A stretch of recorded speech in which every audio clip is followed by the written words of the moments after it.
Hey, what's up? This is Anthony with AGT Exotics. Thanks for joining me this week. What we're going to be doing is some more rehousings. I have a picture of pulchripes that needs to be rehoused quickly. I have a male that I need to breed with her before he passes away. He's still eating and he's still doing alright, but I don't want to take any chances. I just recently had 3 males pass away, and 2 of them could have been breeding projects that I had the females for. It's just that they weren't ready. They needed to molt. They were like, 100 days past their last molt time and stuff like that. So it was like they would have molted out, and it wouldn't have been worth it anyway. Yeah, that's about it. All right, so let's get rehousing. All right, so here's the new enclosure that she will be going in. It's one of the basketball or whatever soccer ball displays from Hobby Lobby. Gonna give her a huge hide. I keep on trying to give her a hide in this thing, but she keeps just webbing over the whole thing. I'm not sure what the deal is. I need to do more research on how to keep these. I may be changing it completely a little bit later if this doesn't work out as well. I believe it's like this. It's just like the Pteronoculus will completely web its enclosure if it doesn't have a deep enough hole, and so I'm hoping that this will be deep enough where it won't web the whole enclosure again. It'll just use that. All right, so let's start it. So we got our catch cup.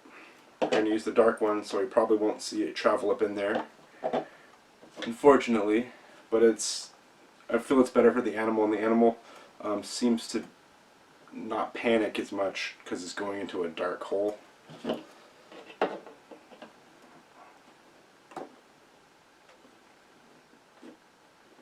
guess I could zoom the camera in a little more. Yeah, that's fine.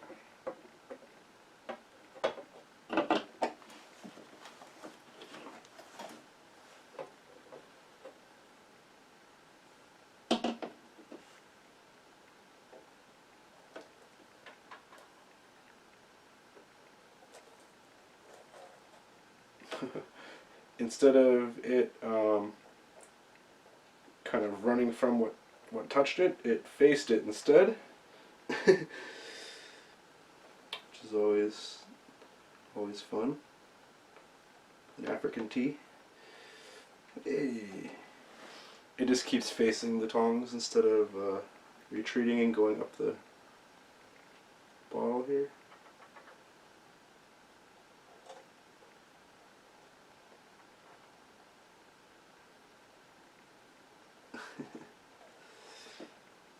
It's alright.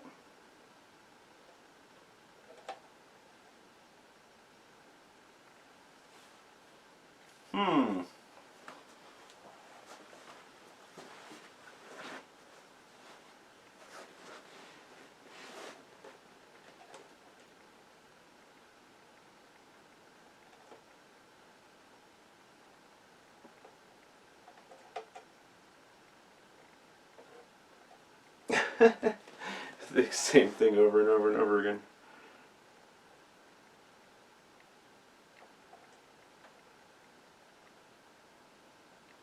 There we go. Now we're starting to get some forward motion.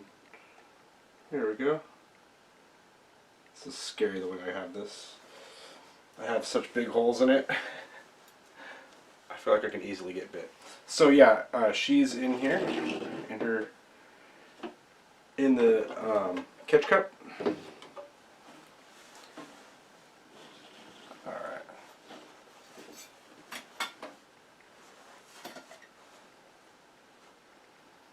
See if we can get her to come out slowly and calmly.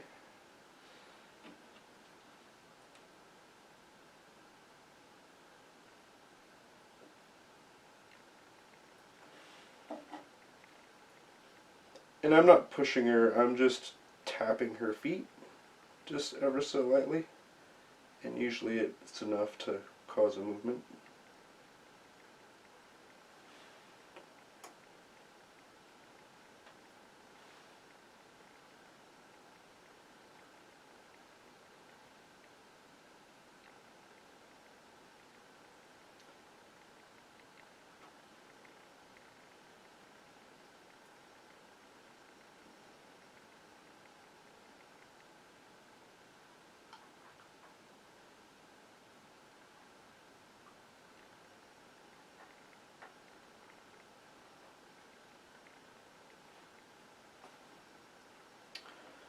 being very stubborn.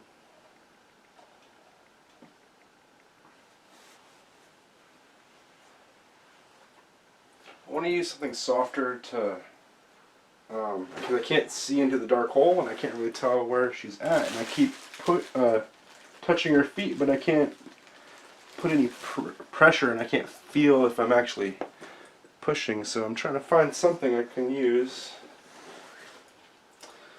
that will be better.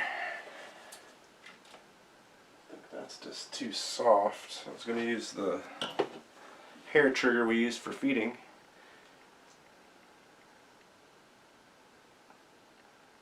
She grabbed it.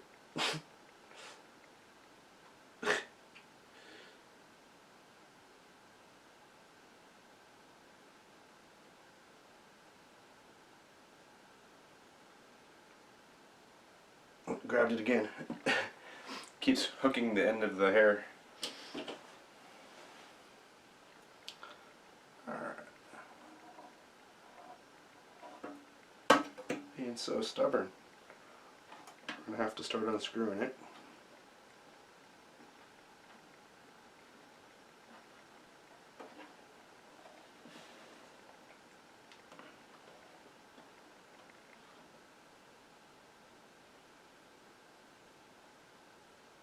There we go. Now I can see what I'm doing.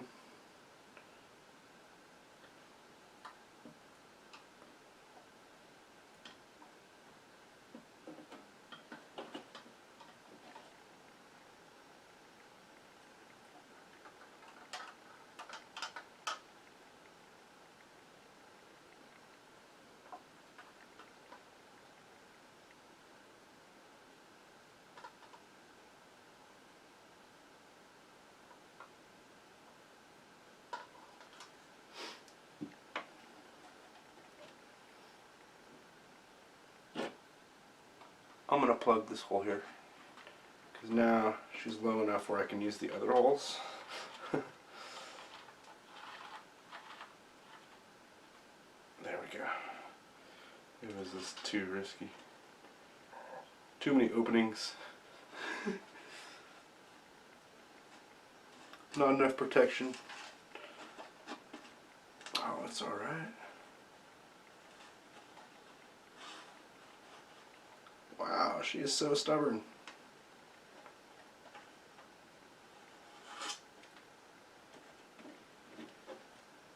There we go. She's in there. I'm going to bring the camera closer. We'll get some closer footage real quick before she goes and finds her hide. Wow, she's so pretty. That container she was in was all webbed up so bad you can never see her color.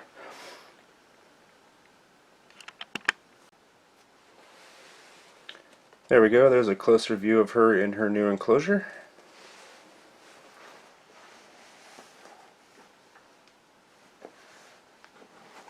We'll just kind of wait here for a second and see if we get any movement.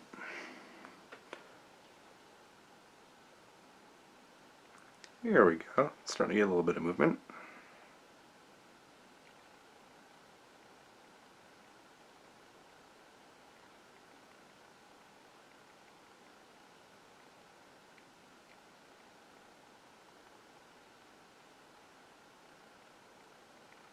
Wow. From the front, this tea is such a beautiful specimen. You really see all the blues. Wish my camera had battery, I would take a nice picture for you guys.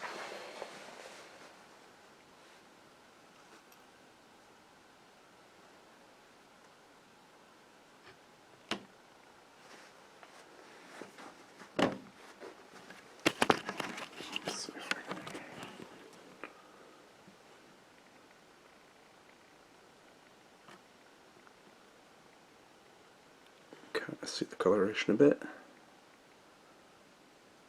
Such a beautiful tea.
Alright, we're going to leave her alone.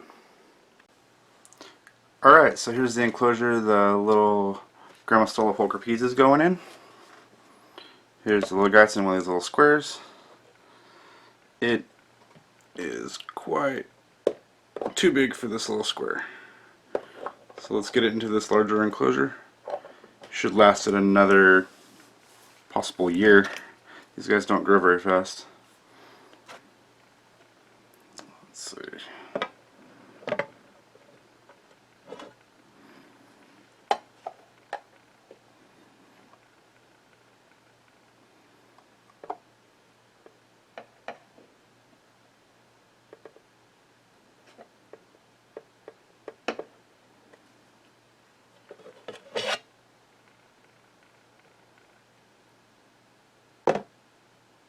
Is it just going to go on its own? That'd be pretty cool.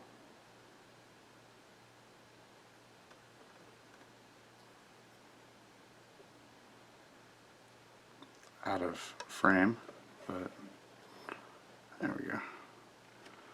I opened the lid and it started to walk out.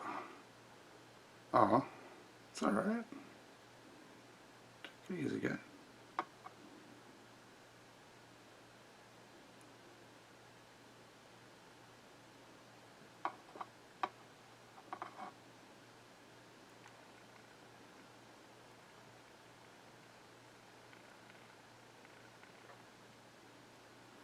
This is like our Grandma Stola pulchripes from the night before, or last week. There we go.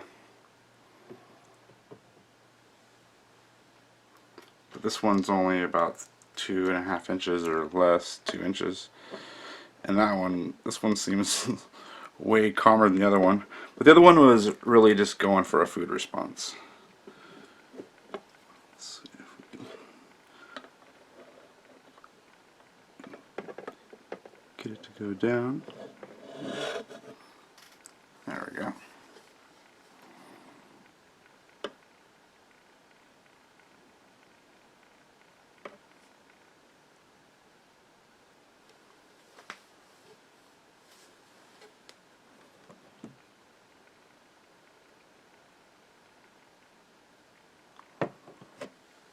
Alright, rehoused. Alright, so a little bit of a surprise.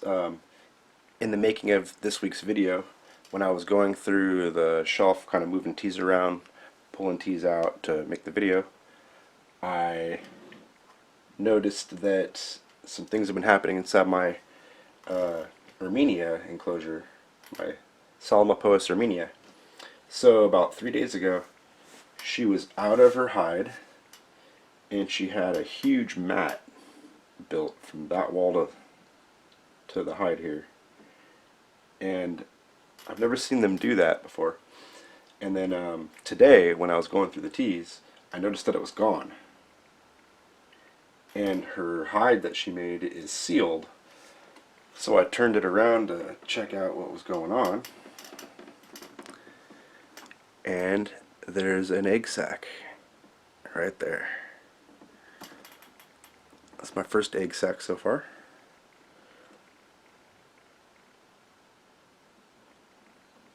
There you go. It really sucks that I missed it. You can see she's kind of clutching it with one of her feet. Sucks that I missed it being laid, and I had such a good opportunity because I'm pretty sure she did it right there in the open. But we're going to pull a sac and then we're going to film all that, and that's going to be scary and fun all at the same time, because you know, these teas right here, Salmopoeis irminias, they can be quite gnarly. And they got potent venom for a new world. Alright, so that's a little update on that. Thanks for watching this week's video. If you happen to enjoy it, please like, share, and subscribe. There's the subscribe button. There's a video recommended for you. And there's the AGT Exotics playlist. Alright, we'll catch you guys next time.